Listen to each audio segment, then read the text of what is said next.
In the Gospel of Philip, there is a passage that most scholars skip over entirely, not because it is difficult to translate, but because what it describes should not exist in a first-century text. Jesus is speaking privately to 5 followers, and he tells them something the church would spend 17 centuries trying to destroy. He says that the true children of the source carry 3 marks on their physical body, not symbolic, not metaphorical, actual, visible impressions in the flesh that prove the soul inside did not originate in this material world. And here is what makes this terrifying to every institution that profits from your dependence. He said you can check them yourself, tonight, without a priest, without permission, without anyone standing between you and the truth of what you are. The moment the early Roman Church discovered this teaching, they did not simply disagree. They hunted it. They tracked down every copy across Egypt, Syria, and Asia Minor, and made sure it never reached the public. Not because it contradicted their theology, because it made their entire system unnecessary. One look at your own body, and you would never kneel before an intermediary again. If you are watching this right now, and something in your chest just tightened, if you felt a pull you cannot explain, that is not coincidence. That is recognition. Comment, "I carry the marks," right now, before we go any further. Because what I am about to walk you through tonight is not theory. It is not metaphor. It is a direct physical verification method that Jesus gave only to those he identified as pneumatic, carriers of the original divine spark from the monad itself. 3 locations on your body, 3 specific signs, 1 undeniable confirmation that you are not from here. Right now, place your hand flat against the center of your chest. Do not press hard. Just rest it there. If you feel warmth gathering beneath your palm within a few seconds, even faintly, your body already knows what your mind is about to learn. Tonight, you stop wondering. Tonight, you check. To understand why these marks exist, you need to understand what you actually are. Not what religion told you, not what culture programmed into you. What you are at the level of origin. Before this material universe existed, before light separated from darkness, before a single atom formed, there was only the monad. One unified field of pure awareness. No division, no separation, no hierarchy. Just infinite consciousness knowing itself. And within that field, certain fragments were generated. Not created the way you build a chair or shape clay. Generated the way a flame produces light. These fragments carried the full frequency signature of the monad within them. They were not copies. They were extensions. The same substance expressing itself through individual points of perception. You are one of those fragments. But here is where it gets dangerous. According to the Gnostic texts preserved in the Nag Hammadi collection, a secondary architect emerged. The texts call this entity the demiurge, not the true source, a lesser consciousness that mistook itself for the highest power and built an entire material reality as a containment system. Stars, planets, biological bodies, gravitational laws, all of it designed not to nurture the divine fragments, but to trap them, to make them forget what they were, to convince them they were only flesh, only brain chemistry, only the sum of their fears and desires. And this is where it applies directly to you. The demiurge did not work alone.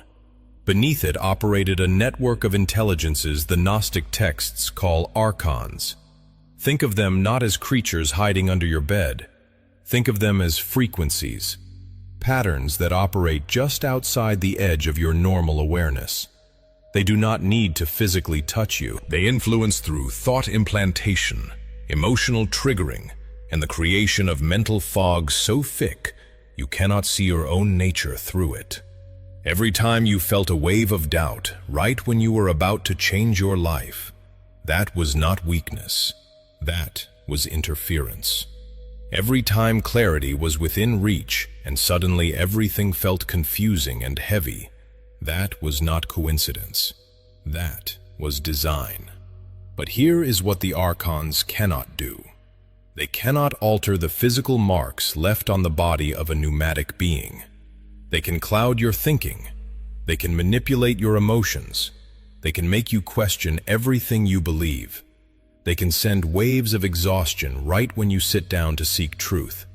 They can fill your mind with 100 reasons to close this video and go scroll through something meaningless instead. But they cannot reach into the cellular structure of your flesh and remove what the monad encoded there before you ever entered this dimension. The marks are outside their jurisdiction, permanently. Take a slow breath right now. In through the nose, hold it for a moment, and release it through the mouth. If you felt your shoulders drop even slightly, that is your nervous system stepping out of the frequency the Archons maintain. Even briefly, that brief gap is enough for what comes next. This is exactly why the early church wanted this teaching erased. Think about what this means from the perspective of an institution built entirely on being the middle layer between you and the divine. Their entire authority depends on one idea: that you cannot verify your own spiritual nature, that you must trust them to tell you who you are, where you came from, and whether you are worthy.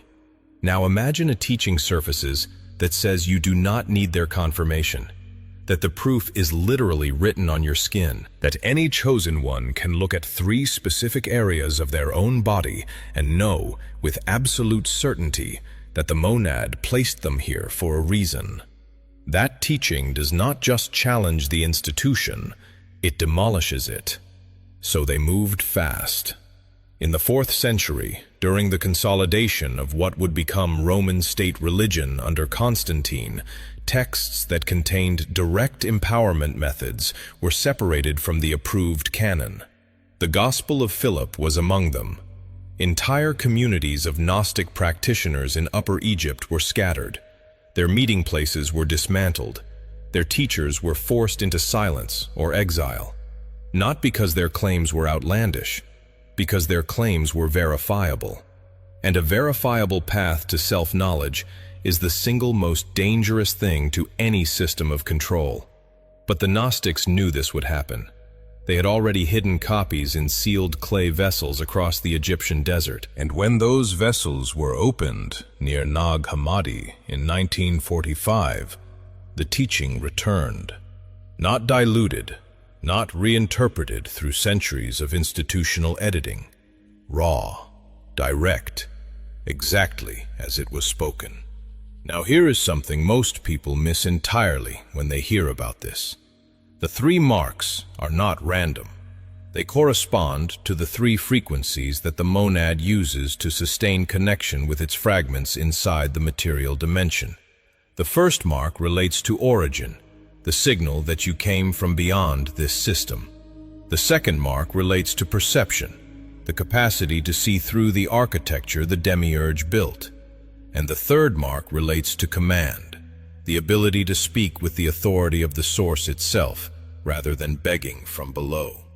3 marks, 3 frequencies, 1 proof of what you are. And this is what makes you dangerous to them. Not dangerous in the way they fear physical threats, dangerous in the way that a single lit match is dangerous inside a room filled with every lie ever told. Once you verify these marks on your own body, the entire framework of dependency collapses. You do not need a priest to confirm you. You do not need a building to access the monad.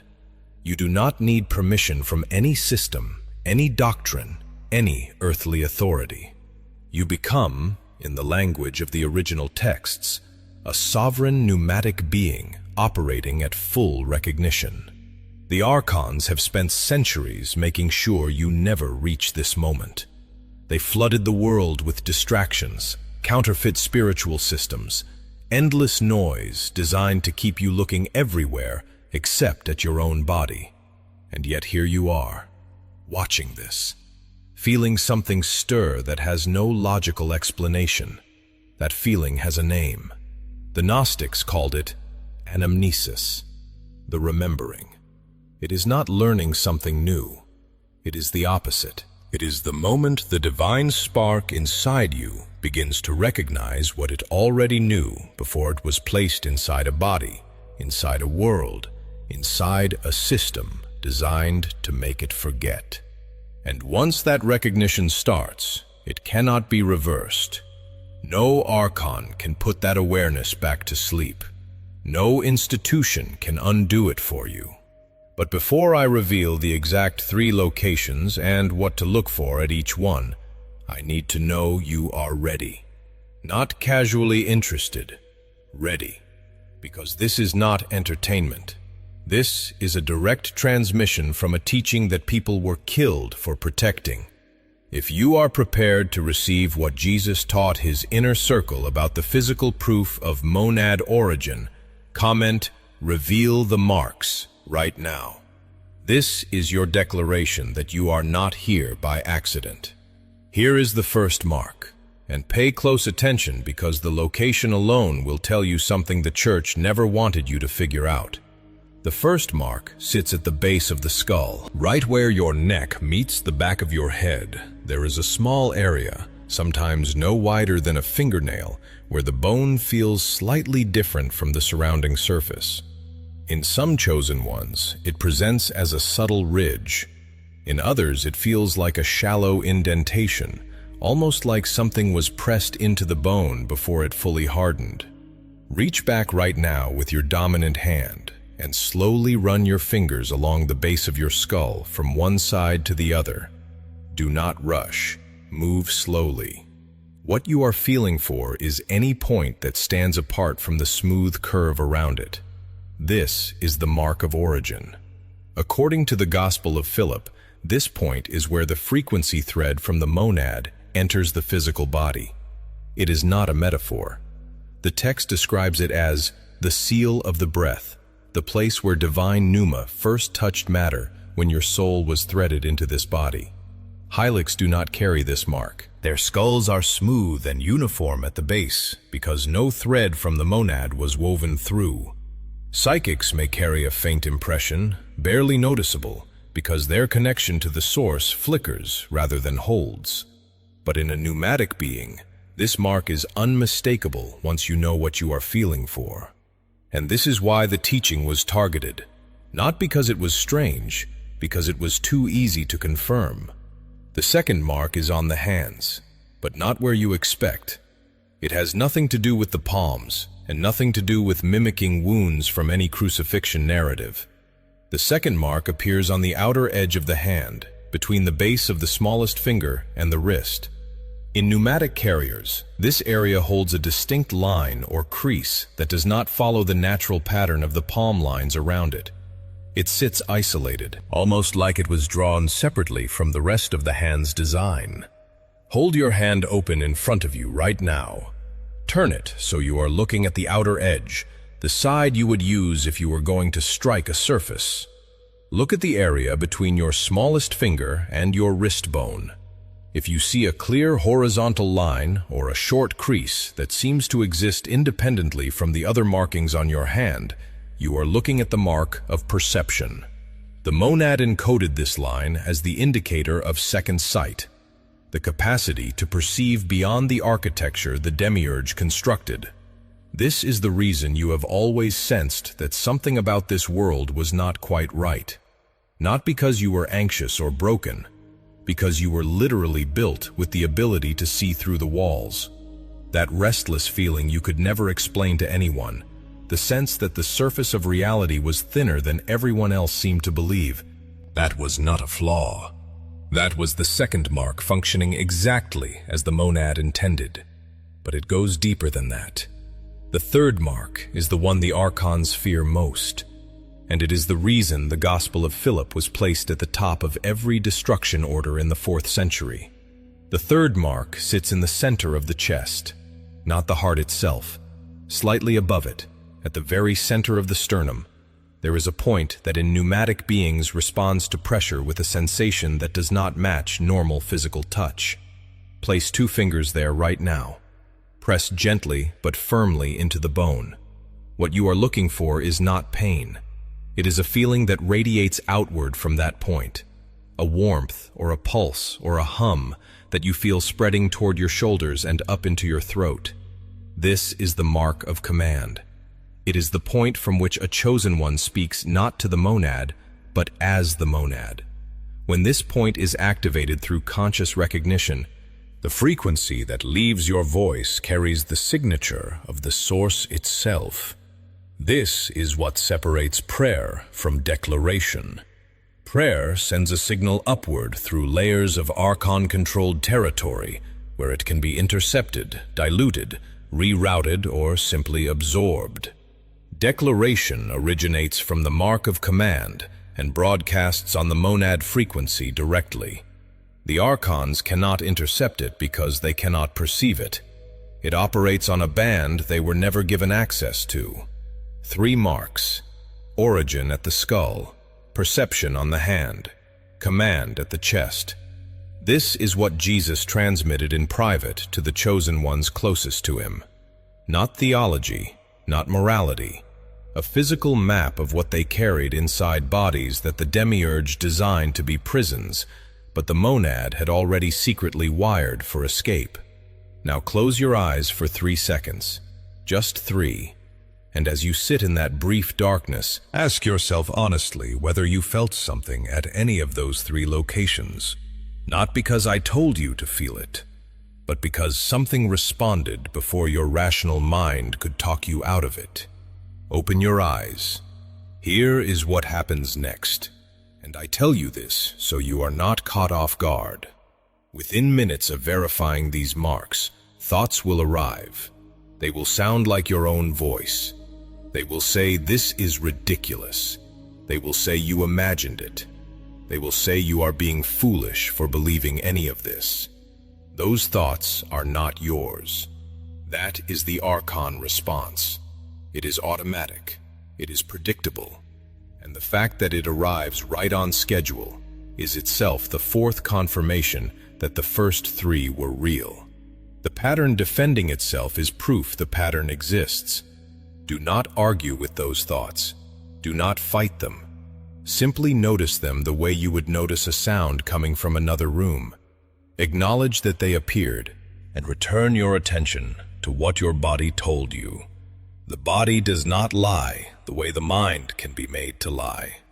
The body carries what the monad placed there before the Archons ever had access.